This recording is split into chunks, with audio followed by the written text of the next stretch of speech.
15% কমিয়ে বাংলাদেশের ওপর যুক্তরাষ্ট্রের শুল্ক 20। বাংলাদেশ থেকে আমদানি করা পণ্যের ওপর 15% কমিয়ে 20% শুল্ক নির্ধারণ করেছে যুক্তরাষ্ট্র। দেশটির সঙ্গে চলমান তৃতীয় দফা বাণিজ্য সংলাপের প্রথম দিনেই বাংলাদেশ ইতিবাচক অগ্রগতির ইঙ্গিত পেয়েছিল। সবশেষ বাংলাদেশকে চিঠি দিয়ে 35% পাল্টা শুল্কের কথা জানিয়েছিল মার্কিন প্রশাসন। সেই হিসাব শুল্ক 15% কমিয়ে নতুন হার ঘোষণা করা হয়েছে। গত মঙ্গলবার ওয়াশিংটন ডিসি থেকে সাংবাদিকদের বাণিজ্য সচিব বলেন, যুক্তরাষ্ট্রের বাণিজ্য প্রতিনিধি দপ্তরের ইউএসটিআর কর্মকর্তারা জানিয়েছেন, বাংলাদেশের উপর আরোপিত পাল্টা শুল্ক কমানো হবে। চলতি বছরের 2 এপ্রিল যুক্তরাষ্ট্র বাংলাদেশ সহ 60টি দেশের ওপর পাল্টা শুল্ক আরোপের ঘোষণা দেয়। যদিও 9 এপ্রিল তা 3 মাসের জন্য স্থগিত রাখা হয়।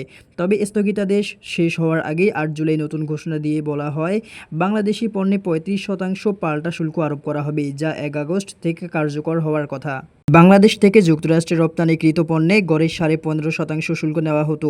নতুন ব্যবস্থায় তা বেড়ে 22 থেকে 23% হয়েছে। আর পাল্টা শুল্ক কার্যকর হলে তা 35%-এ পৌঁছাবে, যা দেশের রপ্তানি খাতের জন্য বড় ধাক্কা হয়ে দাঁড়াতে পারে।